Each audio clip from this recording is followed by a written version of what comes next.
अस्सलाम वालेकुम दोस्तों, आज हम जा रहे हैं कराची पोर्ट एक जापानीज़ इंपोर्टेड व्हीकल की डिलीवरी लेने। ये है कि पाकिस्तान के अंदर बहुत मेजर चेंजेस आए हैं ड्यूटीज़ के अंदर, स्पेशली ई पावर कैटेगरी के अंदर जो गाड़ियाँ फॉल कर रही हैं या रीफ टेक्नोलॉजी के अंदर जिसको हम कह सकते हैं।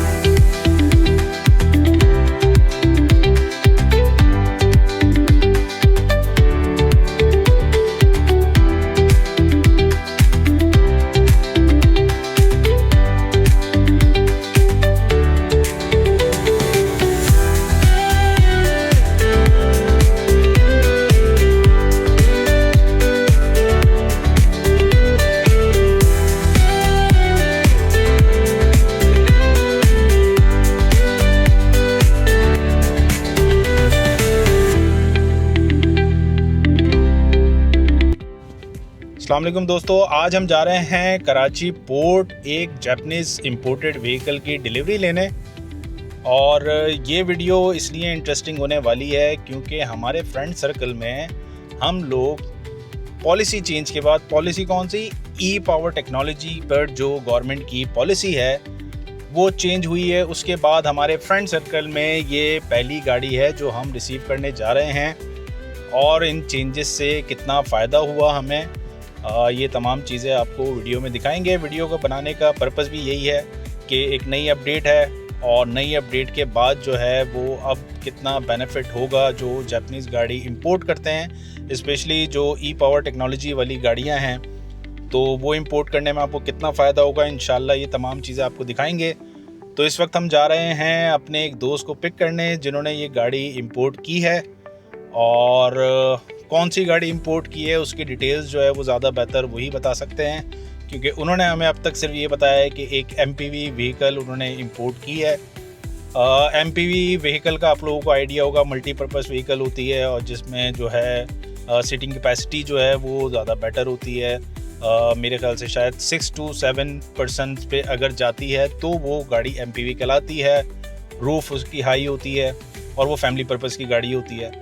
तो देखते हैं कि कौन सी गाड़ी उन्होंने इंपोर्ट की है, किस लिए इंपोर्ट की है, और तमाम चीज़ें आपको डिटेल्स में इंशाल्लाह बताएंगे। तो हमारे साथ रहिए और मज़ीद जो है वो गाड़ी की डिटेल्स और डॉक्यूमेंटेशन वगैरह की तमाम चीज़ें इंशाल्लाह आपको हमारे दोस्त से मिलने के बाद बताएंगे। अभी हम पहुंच गए उनके घर पे और कॉल करता हूं, पहले मैं उन्हें बुलाते हैं और बाद में जो है उनके रिव्यूज़ लेते हैं।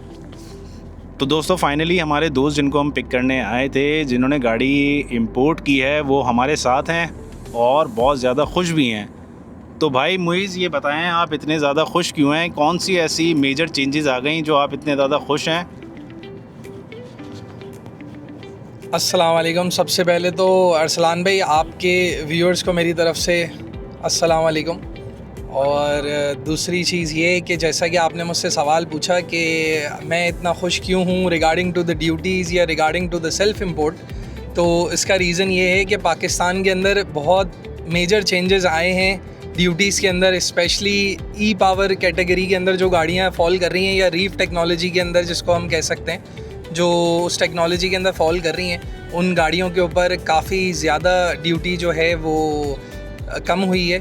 और अभी आप देखें, हम जा रहे हैं पोर्ट के ऊपर, तो हम भी अपनी गाड़ी क्लियर कराने के लिए जा रहे हैं। हमारी गाड़ी अल्हम्दुलिल्लाह क्लियर हो गई है और अब डिलीवरी के लिए रेडी है।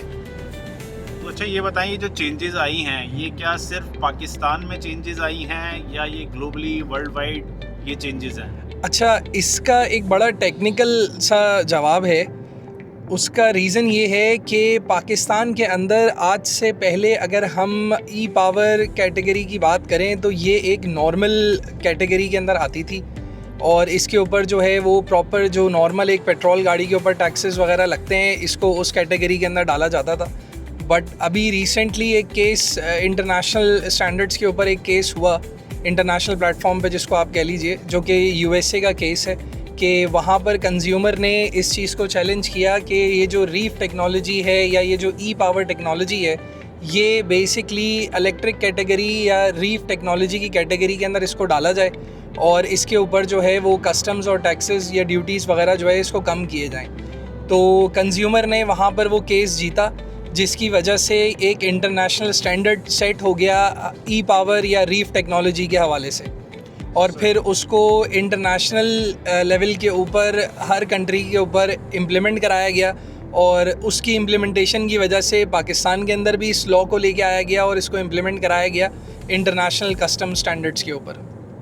ज़बरदस्त। तो मतलब मुझे बताएं, अगर हम कोई गाड़ी ई पावर इंपोर्ट कर रहे हैं तो जो कस्टम चार्जेस होते हैं इनिशियली हमें अब नई पॉलिसी के हिसाब से ही देना पड़ेंगे या बिल्कुल। उसके लिए कुछ एफर्ट्स रिक्वायर्ड होंगे? नहीं बिल्कुल, अब जो आप लोगों की गाड़ियाँ आएंगी पाकिस्तान के अंदर जो कि ई पावर टेक्नोलॉजी या रीफ टेक्नोलॉजी जिसको हम कहते हैं, अगर वो उस कैटेगरी के अंदर फॉल करेंगी तो डेफिनेटली अब आप लोगों के ऊपर जो कस्टम्स और ड्यूटीज़ हैं वो लेस होंगी एज़ कम्पेयर टू पेट्रोल या नॉर्मल हाइब्रिड इंजन्स। अच्छा, ज़बरदस्त। तो मुझे ये बताएं, अभी आपने कौन सी गाड़ी इंपोर्ट की है और पहले उस पर कितनी ड्यूटी होती थी और अब इन चेंजेस के बाद आपको कितनी ड्यूटी पे करना पड़ी है? अच्छा, हमने बेसिकली जो गाड़ी राइट नाउ इंपोर्ट करी है अपने पर्सनल यूज़ के लिए वो है निसान सरीना ई पावर 2021 का मॉडल। और ये गाड़ी के ऊपर पहले पाकिस्तान के अंदर जो कस्टम ड्यूटीज़ वगैरह आती थी वो आती थी 26,50,000, और अभी इस नए लॉ इम्प्लीमेंटेशन के बाद या इस चेंजेस के बाद जो ड्यूटीज़ आई हैं वो आई हैं 14,50,000 के आसपास अप्रॉक्स। अरे ज़बरदस्त यार, ये तो बड़ा मेजर चेंज है। बिल्कुल, और इस टेक्नोलॉजी के अंदर सिर्फ ये एक ही गाड़ी नहीं है, इसके अंदर और भी बहुत सारी गाड़ियां हैं। मैं आपको कुछ गाड़ियों के इसके अंदर नाम बता सकता हूं, जैसे कि निसान नोट ई पावर है हमारे पास, एक निसान सरीना है इसी तरीके से। अच्छा, निसान सरीना का एक बड़ा अच्छा आपको बेनिफिट इसके अंदर भी मिल जाता है क्योंकि वो एक एमयूवी कैटेगरी के अंदर आती है, और जो पाकिस्तान का लॉ है एमयूवी कैटेगरी को इंपोर्ट करने का या एसयूवी कैटेगरी को इंपोर्ट करने का, वो बेसिकली 5 साल पुराना है, जिसके अंदर आपको और ज़्यादा बेनिफिट या डेप्रिसिएशन अमाउंट जो है वो आपको अच्छी मिल जाती है, बिकॉज ये 2021 से लेकर और 2026 तक के मॉडल्स इंपोर्ट होते हैं। Now as compare to like you can say, जो अभी मैंने आपको बताया कि कुछ दूसरे ऑप्शंस हैं जिसके अंदर निसान नोट है हमारी और इसके अलावा निसान किक्स है हमारी। तो निसान नोट जो है वो एक हैचबैक कैटेगरी के अंदर है और वो सिर्फ 2003 उसकी जो इंपोर्ट पॉलिसी है वो सिर्फ 3 साल की है, तो वो 2023 से लेकर 2026 तक के मॉडल्स पाकिस्तान में आ सकते हैं। And when it comes to the Nissan Kicks तो अगेन वो एक एसयूवी कैटेगरी के अंदर आ जाती है, क्रॉसओवर जिसको हम कह सकते हैं। तो उसके ऊपर भी जो पॉलिसी है वो वही 5 साल वाली इम्प्लीमेंट होती है, जिसके अंदर 2021 से लेकर आप 2026 तक की गाड़ी इंपोर्ट कर सकते हैं। और इसके अंदर और भी होंगी ई पावर टेक्नोलॉजी के अंदर गाड़ियाँ, बट मेरी नॉलेज के मुताबिक अभी ये 3-4 गाड़ियाँ ही हैं जो कि मार्केट के अंदर अभी इन हुई हैं इस टेक्नोलॉजी के अंदर। Specially Nissan is specialised in this technology. Most of the vehicles जो कि ई पावर आती हैं वो निसान की तरफ से ही हैं मार्केट के अंदर। अच्छा, तो आपकी जो बात से मैं समझा हूँ, अगर एक लेमैन की तरह मैं समझूँ। अच्छा, सॉरी, मैं यहाँ पर थोड़ा सा आपको काट रहा हूँ या यू कैन से आपको इंटरप्ट कर रहा हूँ। इसके अंदर अभी सुनने में आ रहा है, इट्स नॉट श्योर, कि टोयोटा रेज हाइब्रिड जो कि 1200 सीसी है वो भी इसी टेक्नोलॉजी के अंदर फॉल कर रही है, but as for now we are not sure कि वो इस कैटेगरी में आएगी या नहीं आएगी। उसकी कोई अभी तक ऑफिशियल नोटिफिकेशन या यू कैन से एक ऑफिशियल एसआरओ उसके हवाले से अभी तक अपडेट नहीं हुआ है। सही। तो मेरा जो सवाल था वो ये था कि जो सिंपल पेट्रोल गाड़ियाँ हैं और हाइब्रिड भी मेरा ख्याल है इसी कैटेगरी में आएंगी, तो अभी उनके ऊपर कोई पॉलिसी चेंज इतना ज़्यादा नहीं है जितना ये ई पावर और रीफ टेक्नोलॉजी जो आप कह रहे हैं इसकी वजह से जो चेंज है। बिल्कुल इसी तरीके से है। हाइब्रिड और जो नॉर्मल पेट्रोल गाड़ियां हैं उनके ऊपर कोई ऐसे ख़ास चेंजेस नहीं आए, वो एज़ पर अपने नॉर्मल रूटीन ही गाड़ियां क्लियर हो रही हैं। और जो मेजर चेंजेस आए हैं वो आपको इस रीफ टेक्नोलॉजी या यू कैन से ई पावर टेक्नोलॉजी के अंदर ही मिल रहा है। बिल्कुल। अच्छा अरसलान भाई, मेरे भी कुछ क्वेश्चंस हैं मोइज़ भाई से जी। और वो थोड़ी सी कन्फ्यूजन है मुझे, तो मैं वो क्लियर करना चाहूँगा। अच्छा, मुझे आप एक बात बताएं, इसके अंदर जिस तरीके से हम नॉर्मल ड्यूटी पे करते हैं, हमारे पास एक PSID जनरेट होती है और एक फुल अमाउंट की ड्यूटी हमारे पास जनरेट हो जाती है, तो क्या हम इसी तरीके से अभी इनकी ड्यूटीज़ पे कर रहे हैं या इसका कोई दूसरा प्रोसीजर है कि हम पहले कोई दूसरी ड्यूटी पे कर रहे हैं या हमारे पास कोई अमाउंट दूसरा आ रहा है या उसके बाद हम कोई डॉक्यूमेंटेशन दे के उसको रिवाइज़ करा रहे हैं? कुछ इस तरीके से भी इसके अंदर चीज़ें हैं? ये एक बड़ा अच्छा सवाल है इनका, लेकिन मैं ऑब्वियसली देखें इसका कोई ऑफिशियल स्टेटमेंट तो नहीं दे सकता, लेकिन मैं आपसे अपना एक्सपीरियंस शेयर कर सकता हूँ जो जिस पैटर्न को अभी हमने फॉलो किया है और जिसके थ्रू हमारी गाड़ी क्लियर हुई है। उसके अंदर इस तरीके से कि जैसा कि मैंने आपको बताया कि ये जो है जो कस्टम ड्यूटीज़ के अंदर रिलीफ है, ये एक इंटरनेशनल स्टैंडर्ड के ऊपर या एक इंटरनेशनल प्लेटफॉर्म पे जो केस हुआ था उसकी वजह से ये बेंचमार्क जो है वो सेट हुआ है। तो अभी जब हमने अपनी ड्यूटी फ़ाइल करी तो हमारी ड्यूटी जो है वो बिल्कुल नॉर्मल फ़ाइल हुई थी, जो जिसकी अमाउंट थी 26,50,000 के आसपास। And then as like I have told previously कि ये एक इंटरनेशनल स्टैंडर्ड पे एक नई चीज़ सेट हुई है, तो हमने फिर उसको दोबारा ओवरव्यू के अंदर डाला और वो ओवरव्यू अल्हम्दुलिल्लाह कामयाब हुआ और उसके अंदर हमारी ड्यूटीज़ और टैक्सेस जो है वो कम होकर 14.5 लाख के अप्रॉक्स हमें कॉस्ट करा। अच्छा, मतलब जो अमाउंट आपके पास आया था वो विदाउट पे किए आपने उसको जो है वो चैलेंज किया कि it should not be like this, या ये अमाउंट ये नहीं होना चाहिए, ये आपने उनको चैलेंज किया, या आपने पूरा अमाउंट पे करने के बाद उनसे जो है वो अपनी ड्यूटी वापस ली है? नहीं, इसको हम इस तरीके से तो नहीं बोल सकते कि हमने इसको चैलेंज किया या कोई इस तरह की चीज़, बट येस जब हमारी जो ड्यूटी शुरू की फ़ाइल हुई वो हुई 26,50,000 जो कि हमने पे नहीं करी। और उसके बाद हमने उसको रिव्यू में बेसिकली डलवाया कि as per the new standards या as per the new benchmark set by the international customs, तो इसका ये लॉ है। तो उसके ऊपर उन्होंने रिव्यू करा और उसके बाद हमारी गाड़ी जो है वो नॉर्मल ड्यूटीज़ के अंदर आई 14,50,000 के अप्रॉक्स, जैसा कि मैंने आप लोगों को बताया। तो फिर वो गाड़ी वहाँ से क्लियर हुई। अब मुझे आप एक और मेरा सवाल है, वो ये है कि नॉर्मली जो प्राइस ब्रैकेट हम देख रहे हैं वो ई पावर का आई बिलीव के 50 लाख से 70 लाख के दरमियान है, if I am not wrong. Normally जो 1500 इंजन सीसी से नीचे गाड़ियाँ हैं, तो क्या कोई ऐसी गाड़ियाँ इसमें हैं जो आप नेम आउट कर सकें कि भाई कि हम ये गाड़ियाँ इंपोर्ट कर सकते हैं जो इस प्राइस ब्रैकेट के अंदर फॉल आउट हो रही हैं? कुछ इन्फॉर्मेशन है आपको इस हवाले से? बिल्कुल, इसके अंदर हम इसको इस तरीके से ले सकते हैं कि जैसा कि मैंने आपको बताया कि एसयूवी और एमयूवी कैटेगरी जो है उसका जो लॉ है पाकिस्तान के अंदर वो 5 साल पुराना है।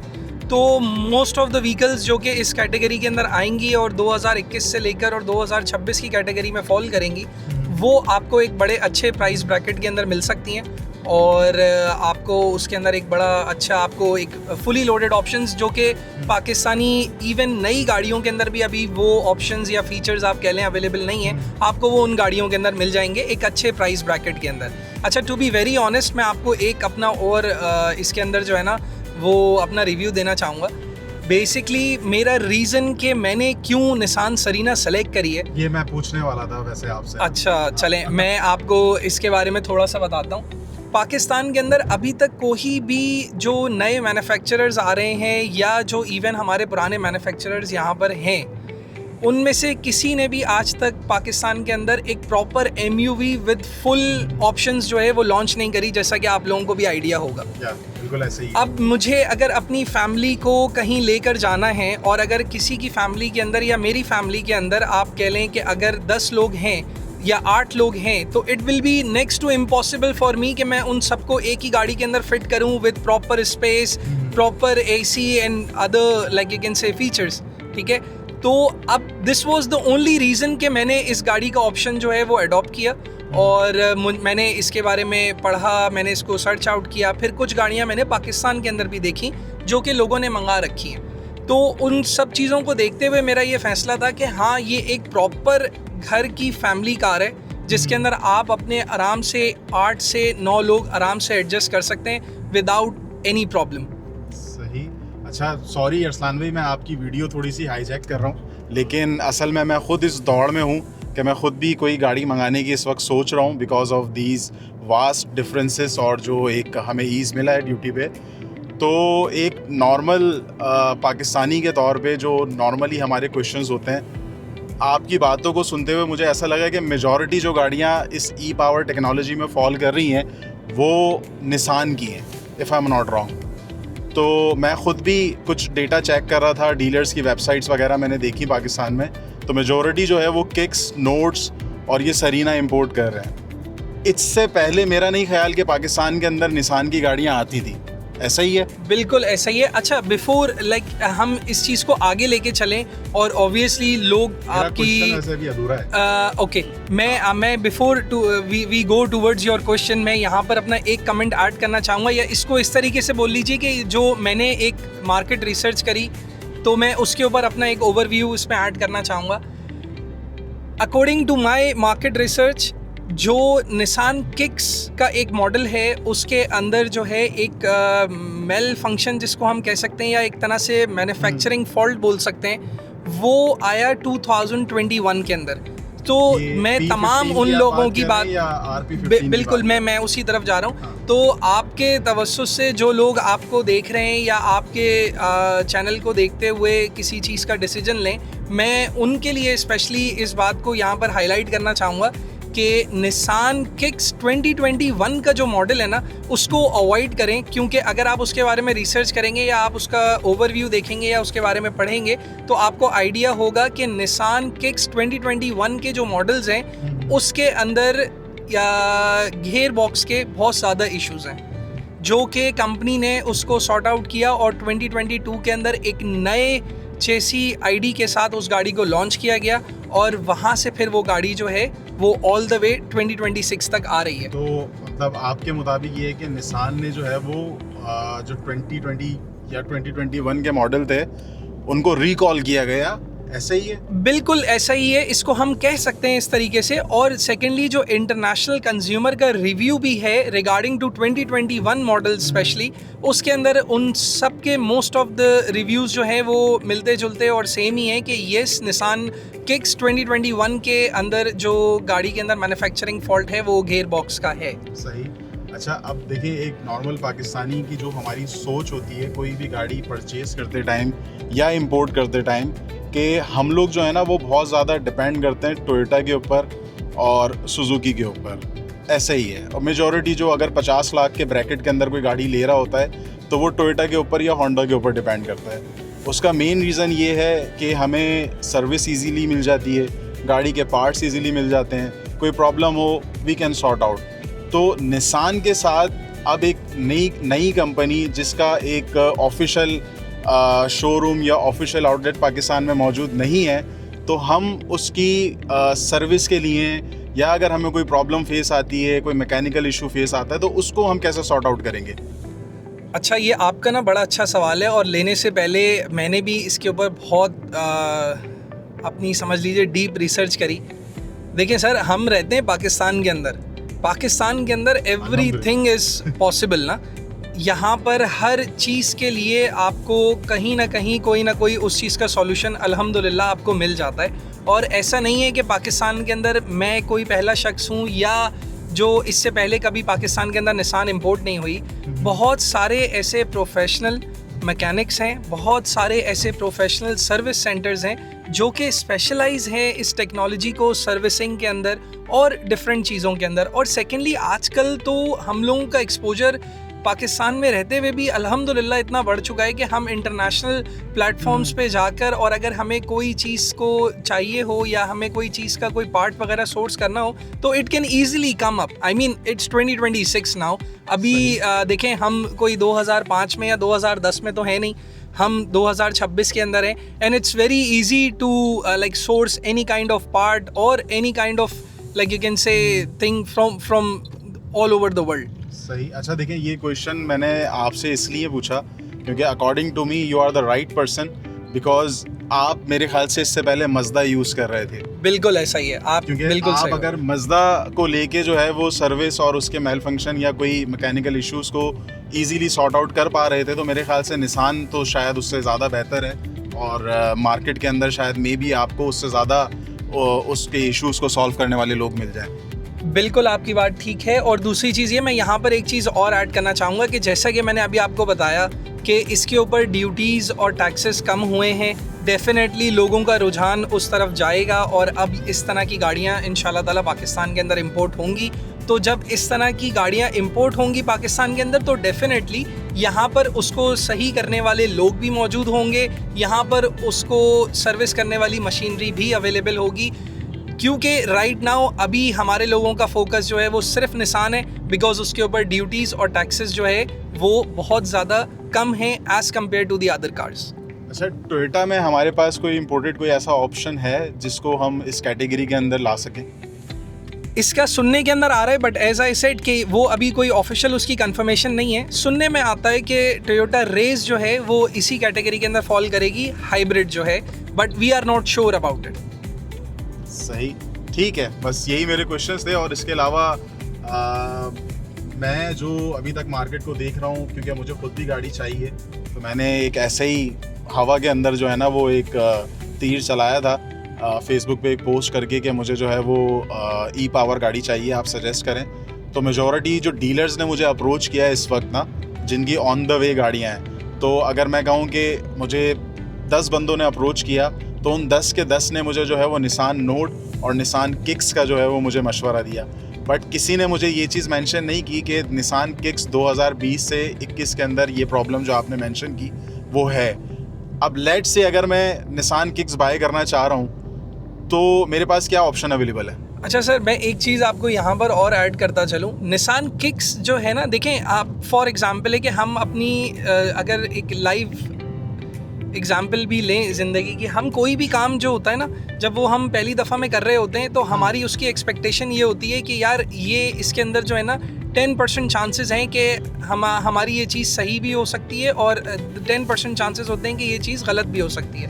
तो same goes for the companies as well कि जब एक प्रोडक्ट लॉन्च होता है और जब वो मार्केट में आता है तो उसके बाद उसके रिव्यूज़ आते हैं, उसके बाद उसके ऊपर चीज़ें वर्कआउट करती हैं और कंपनी फिर उस पर काम करती है उन चीज़ों को बेहतर करने के लिए। तो सेम गोज़ फॉर, मुझे ऐसा लगता है, निसान किक्स बेसिकली लॉन्च हुई ही 2021 के अंदर है, और उसके बाद जो कंपनी ने फिर रिव्यूज़ लिए अपने कंज्यूमर से, उसको देखते हुए फिर उन्होंने टेक्नोलॉजी को चेंज किया और 2022 के अंदर उन्होंने एक ऐसा मॉडल लॉन्च किया जो कि आज तक चल रहा है फिर। अच्छा, ये सेम शेप है दोनों? बिल्कुल सेम शेप है, बड़ा माइनर सा चेंज है। एक तो जैसा कि मैंने आपको बताया कि इसका चेसी आईडी डिफरेंट है एज़ कम्पेयर टू द 2021, और इसका थोड़ा सा लाइट्स वगैरह का भी, बैक लाइट्स का और फ्रंट लाइट्स का थोड़ा सा माइनर सा चेंज है। Otherwise rest of the vehicle is same. बस येस, गेयर बॉक्स का जो प्रॉब्लम था वो 2021 के अंदर था, 2022 के अंदर कंपनी ने उसको सॉर्ट आउट किया और एक मजबूत तरीके से वो दोबारा से मार्केट के अंदर आए और वो लेके चले। And if you go about Nissan note, if you talk about Nissan note या निसान सरीना, आप ये देखें ये मॉडल्स जो है ना ये काफ़ी टाइम से चलते हुए आ रहे हैं। मतलब अगर हम निसान सरीना या निसान नोट की बात करें तो ये 2012 में एक्चुअली लॉन्च हुए थे, 12-13 के अंदर ये गाड़ियाँ लॉन्च हुई थी। या शायद पॉसिबल है कि सरीना तो उससे भी पहले लॉन्च हुई थी, ठीक है ना। और अब अगर ये टेक्नोलॉजी या ये स्पेसिफिक व्हीकल पिछले 10-15 सालों से मार्केट के अंदर एग्जिस्ट कर रहा है, तो मतलब ये अपनी एक स्ट्रॉन्ग पोजीशन बना चुका है मार्केट के अंदर ना। So this is the reason. Otherwise आपको जैसे मैंने बताया कि जापान की मार्केट जो है वो बड़ी कंपेटिटिव मार्केट है। अगर तो वहाँ पर आप क्वालिटी डिलीवर नहीं करेंगे तो आपका जो मॉडल है वो फ्लॉप हो जाएगा और वो आगे चलेगा ही नहीं। अच्छा, जितना मैं आपको जानता हूँ, आप अगर छोटी सी भी कोई चीज़ बाय करेंगे तो आप उसके ऊपर पूरी रिसर्च करते हैं। तो एक क्वेश्चन मेरा ये है यहाँ पे आपसे कि क्या पाकिस्तान के अलावा ये किसी और कंट्री के अंदर गाड़ियाँ इंपोर्ट अभी हो रही हैं? सर बेसिकली अगर मैं आपको इसका जवाब दूं, हम अगर अपनी बात करें या अपने मुल्क की बात करें, हमारे यहाँ हमने अपने एक स्टैंडर्ड सेट कर रखे हैं कि हमें ये स्टैंडर्ड्स को लेके चलना है। जैसे कि सुजुकी, होंडा या टोयोटा, हम इन्हीं पे रहते हैं बिकॉज़ हमारे एक माइंड के अंदर एक चीज़ है कि एक ईज़ ऑफ माइंड है, हमें पार्ट्स की अवेलेबिलिटी मिल जाएगी, हमें और डिफरेंट चीज़ों की अवेलेबिलिटी मिल जाएगी। बट मैं आपको यहाँ पर एक चीज़ ऐड करता चलूँ, पूरी दुनिया के अंदर निसान जो है एक बड़ा वेल नोन ब्रांड है, और निसान की ये गाड़ियाँ जो है ये यूनाइटेड किंगडम में और वेस्ट इंडीज़ के अंदर और बहुत सारे अफ्रीकन ऐसे कंट्रीज़ हैं जो जापान से इस गाड़ी को इंपोर्ट करते हैं। ये बड़ी एक कामयाब गाड़ी है in terms of a family car और you can say MUV category. ये एक बहुत ज़बरदस्त गाड़ी है और ये पिछले कोई 15 सालों से मार्केट के अंदर है। इट्स नॉट समथिंग कि जो अभी न्यूली लॉन्च हुई है या अभी इसका ओवरव्यू मार्केट से आएगा कंज्यूमर का। It's already a well settle brand first of all, and it's already a well settle model as well from the company side के इसके अंदर अभी मार्केट के अंदर हमें ओवरव्यू की या रिव्यूज़ की ज़रूरत नहीं है। ऑलरेडी मार्केट के अंदर ये मॉडल अपनी जगह बना चुका है। सही, मेरे ख्याल से जो मेरे दिमाग में क्वेश्चंस थे वो तो क्लियर हो गए। देखते हैं अभी आपने क्या गाड़ी मंगाई है, उसकी थोड़ी वीडियोस वगैरह बनाते हैं, आगे मूव ऑन करते हैं। बिल्कुल, चलते हैं पोर्ट की तरफ और फिर उसके फीचर्स भी मेरे ख्याल से डिस्कस करेंगे। बिल्कुल, डेफिनेटली।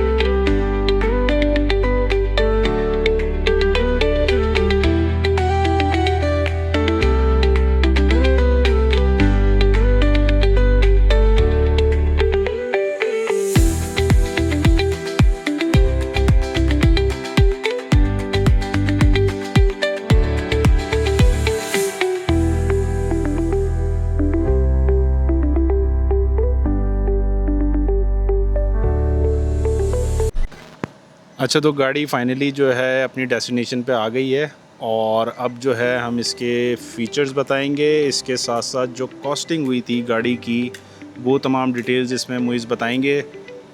तो मुइज़, इसके थोड़े फ़ीचर आप बताएंगे गाड़ी के? अच्छा, तो अरसलान भाई, सबसे पहले हम बात करते हैं इसके स्टीयरिंग की। इसका जो स्टीयरिंग है ये फुली डिजिटल और मल्टीमीडिया स्टीयरिंग कंट्रोल्स ऑप्शंस के साथ है।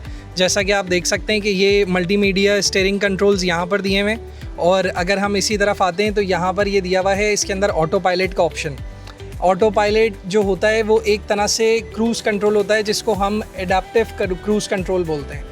इसका फ़ीचर ये होता है कि ये अपनी स्पीड और आगे जो ऑब्जेक्ट के अंदर डिस्टेंस होता है उसको ख़ुद जज करता है और उसके अकॉर्डिंगली स्पीड को एडजस्ट करता है। दूसरा, इसके अंदर जो सबसे अच्छा फ़ीचर है वो है इसके अंदर 2 साइड पावर स्लाइडिंग डोर्स हैं, ठीक है ना। आपको इसको मैनुअली ओपन नहीं करना पड़ता, और अगर आपको ये फ़ीचर को बंद करना है तो इस फ़ीचर के लिए इन्होंने ये दूसरा ऑप्शन भी दिया हुआ है, आप चाहें तो इसको ऑफ़ कर सकते हैं। The most important thing, as you know, कि ये गाड़ी एक ई पावर गाड़ी है, इसके अंदर डिफरेंट ड्राइव मोड्स भी आते हैं।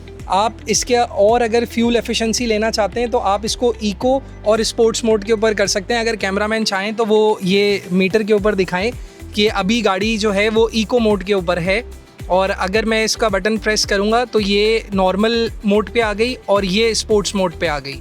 तो इसके अंदर ये 3 ड्राइविंग मोड्स हैं, इको, नॉर्मल और स्पोर्ट्स मोड। प्लस इसके अंदर रिट्रैक्टेबल साइड मिरर्स दिए गए हैं, और साथ के अंदर इसके आपके यहाँ पर जो है ब्लाइंड स्पॉट मॉनिटरिंग भी है उस तरफ, और प्लस यहाँ पे ओडोमीटर को सेट करने के लिए जो है वो डिफरेंट ऑप्शंस दिए गए हैं। नाउ अगर हम बात करें इसके मल्टीमीडिया स्क्रीन की, तो इसके अंदर डिफरेंट मोड्स हमें दिए गए हैं। अगर हम कैमरे के बटन को प्रेस करते हैं तो हमारा 360 कैमरा, बैक व्यू, तमाम गाड़ी के जितने भी कैमरास हैं वो सब एक्टिव हो जाएंगे और वो आपको अपना रिजल्ट्स दिखाने शुरू कर देंगे। प्लस इस गाड़ी के अंदर both side climate control AC लगा हुआ है, हर पैसेंजर अपनी मर्ज़ी से अपना टेम्परेचर को सेट कर सकता है। सेम गोज़ कि इसके अंदर 7 सीटर ये गाड़ी आती है, हर सीट के ऊपर अपना एक अलग से वेंट दिया हुआ है, और इसके अंदर एक और बड़ी अच्छी चीज़ है जो कि है सेंटर मिरर दिया हुआ है। इसके अंदर जो है वो डिजिटल सेंटर मिरर भी दिया हुआ है, और फ्रंट के ऊपर इसके सेंसर्स भी लगे हुए हैं। अगर कैमरामैन आपको ये गाड़ी को थोड़ा सा अगर आगे से व्यू करवाएं तो इसके अंदर आप देखेंगे कि फ्रंट के ऊपर 360 कैमरा का ऑप्शन जो है वो बम्पर के अंदर दिया हुआ है और साइड मिरर्स के अंदर दिया हुआ है।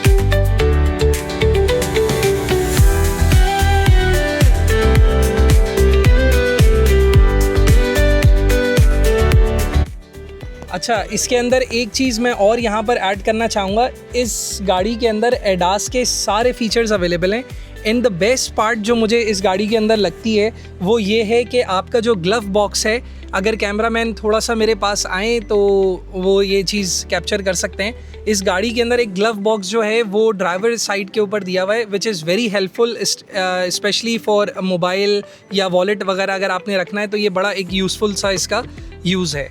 प्लस सारी जो स्क्रीन है आपकी वो डिजिटल स्क्रीन है, आप डिजिटल ओडोमीटर है, और बाकी ये इसका एक बड़ा इंटरेस्टिंग सा फीचर है जिसको अगर कैमरामैन कैप्चर करें तो इसके अंदर जो है वो जो बूट है गाड़ी का वो 2 हिस्सों के अंदर ओपन होता है। फर्स्टली अगर वो चाहें तो हाफ बूट अगर ओपन करना चाहें तो हाफ बूट ओपन हो जाता है, और अगर फुल बूट ओपन करना चाहें तो उसका भी ऑप्शन यहाँ पर दिया हुआ है। अच्छा, एक बड़ा इंटरेस्टिंग फीचर है, मोस्टली गाड़ियों के अंदर, पाकिस्तान के अंदर जो हैचबैक गाड़ियाँ आती हैं उसके अंदर स्पेस ट्रंक जो होता है वो बहुत कम होता है, बट अगर आप इसके अंदर देखेंगे बड़ा ज़बरदस्त सा इसके अंदर जो है वो स्पेस दिया हुआ है ट्रंक के अंदर, कि आप अपना एयरपोर्ट जा रहे हो या कहीं भी जा रहे हो तो you can use this space for some good luggages, that's for sure.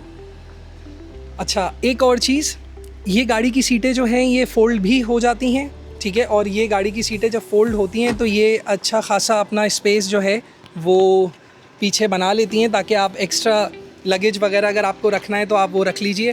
Plus इसके अंदर एक चीज़ और है, ये गाड़ी की सीटें जो है ये इस तरीके से फ़ोल्ड हो जाती हैं, तरीके से ये वाली सीट भी गाड़ी की हम चाहें तो ये फ़ोल्ड कर सकते हैं। जब हम फ़ोल्ड करते हैं तो एक बड़ा अच्छा सा आपके पास स्पेशियस जगह बन जाती है, ठीक है ना, जो आप गाड़ी का पूरा ट्रंक को एज अ लोडिंग स्पेस इस्तेमाल कर सकते हैं।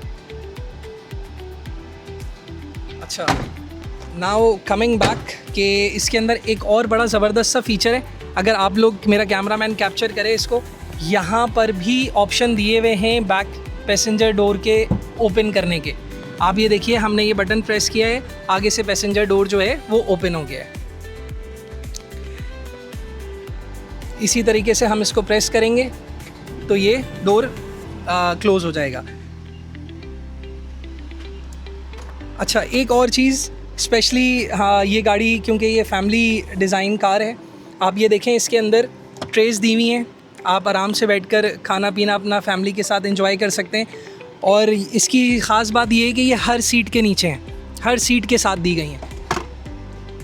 और एक चीज़ जो कि मोस्टली पाकिस्तानी गाड़ियों के अंदर आपको नहीं नज़र आती, जो कि इसका बड़ा ज़बरदस्त सा एक फ़ीचर है, ऑल्दो ये थोड़ी सी सेंसिटिव चीज़ है बट स्टिल ये चीज़ बड़ी ज़बरदस्त दी गई है। आपको अगर मेरा कैमरामैन दिखाए, यहाँ पर इसके बम्पर के अंदर कैमरा दिया हुआ है। इसके अंदर डुअल कैमरा आता है, एक कैमरा इसके बूट के अंदर है, वो भी अभी हम आपको दिखाते हैं।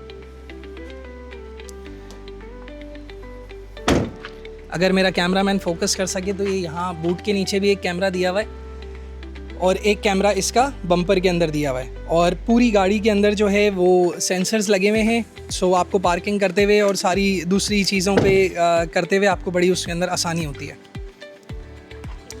अच्छा, एक चीज़ और जो मैं यहाँ पर ऐड करना चाहूँगा इस गाड़ी के अंदर, जैसा कि आप लोगों को पता है पाकिस्तान के अंदर मानसून आ जाता है और ये गाड़ियाँ जो है लोग समझते हैं कि ये बड़ी प्रॉब्लमेटिक सिचुएशन के अंदर जा सकती हैं ये गाड़ियाँ। आप अगर देखें, हर डोर के नीचे जो है वो जापान वालों ने सीलर लगाया हुआ है ताकि ये गाड़ी वाटर प्रूफ रहे और पानी से गाड़ी पानी के अंदर ना जाए।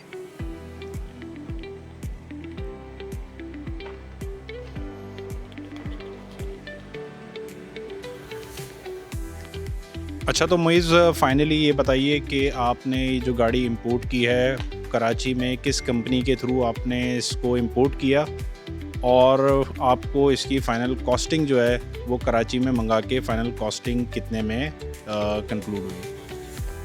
बहुत अच्छा सवाल पूछा अरसलान भाई आपने। ये गाड़ी बेसिकली मेरा एक दोस्त है जापान के अंदर, वो एक कंपनी में काम करता है, उस कंपनी का नाम है AA जापान प्राइवेट लिमिटेड। ये मैंने उसके थ्रू मंगवाई है और it was a very smooth procedure. मुझे किसी किस्म का कोई प्रॉब्लम नहीं हुआ, किसी जगह पे कोई सर्विस के अंदर मुझे इशू नहीं है। गाड़ी की क्वालिटी बेहतरीन क्वालिटी जो मुझे दिखाई गई थी ऑक्शन शीट, वही ओरिजिनल ऑक्शन शीट के साथ गाड़ी आई है।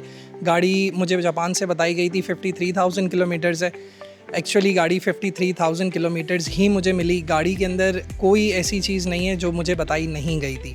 अच्छा, एक चीज़ जो मैं यहाँ पर ऐड करना चाहूँगा, जापान से जो भी गाड़ी इंपोर्ट होती है, मैं आप सब लोगों को एडवाइस करूँगा कि आप काइंडली उसकी ऑक्शन शीट जो है वो लाजमी वेरीफाई करवाएं किसी भी ट्रस्टेड डीलर से, जहाँ से आप लोगों को बेहतर लगता हो आप वहाँ से गाड़ी को जो है वो डेफिनेटली लाजमी वेरीफाई करवाएं एंड देन उसके बाद ही इंपोर्ट के प्रोसीजर के अंदर जाएं। और ये कोई बहुत बड़ा कमाल नहीं है इसकी ऑक्शन शीट को वेरीफाई करना।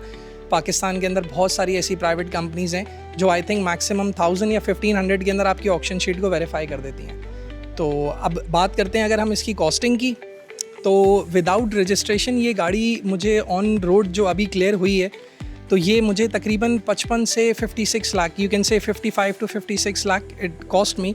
अभी इसके अंदर जो भी रजिस्ट्रेशन के चार्जेस लगेंगे तो वो I am not sure about it, तो वो जैसे ही जब मैं रजिस्ट्रेशन के लिए इंशाल्लाह अप्लाई करूँगा तो मैं आपको उसका भी अपना एक्सपीरियंस बताऊँगा। और बाकी till now this vehicle cost me somewhere like around 56 lakh on road. और अगर आप कोई चीज़ मुझसे पूछना चाहें या अगर आपको और कोई मुझसे चीज़ की वेरिफिकेशन चाहिए हो। यार थैंक यू वेरी मच, आपने अपना इतना टाइम दिया और इतनी डिटेल्स में चीज़ें बताई। आई होप कि जो व्यूवर्स हैं उनको बहुत अच्छी एक अंडरस्टैंडिंग मिलेगी, और जिसको भी गाड़ी इंपोर्ट करनी है, जो भी पॉलिसीज़ के आपने हवाले से चीज़ें बताई हैं तो काफ़ी डिटेल में चीज़ें बताई हैं। और मज़ीद अगर किसी के कोई क्वेश्चन होंगे तो कमेंट्स में जो है वो मुझसे क्वेश्चंस कर सकते हैं, और बिल्कुल उसके लिए मैं दोबारा शायद आपकी तरफ आऊँ कि अगर कोई इस तरह के क्वेश्चंस होते हैं जो कि मैं डील ना कर पाऊँ तो वो मैं आपसे बिल्कुल पूछूंगा। तो बहुत शुक्रिया, आपने अपना टाइम दिया, थैंक यू। अच्छा, बिफोर हम इस चीज़ को वाइंड अप करें, मैं एक चीज़ यहाँ पे ऐड करना चाहूँगा। अगर कोई भी शख्स गाड़ी अपनी ख़ुद से जापान से इंपोर्ट करना चाहता है तो इस कंपनी का ऑफ़िस जो है वो पाकिस्तान के अंदर भी लोकेटेड है। अगर आप में से किसी को इस कंपनी की कोई सर्विसेज वगैरह चाहिए हों तो डेफ़िनेटली आप कमेंट बॉक्स के अंदर अपनी इंक्वायरी ड्रॉप डाउन कीजिए, और अरसलान भाई जो है डेफ़िनेटली आपको कंपनी का नाम, नंबर और एड्रेस वो प्रोवाइड करेंगे, and you guys can take it from there.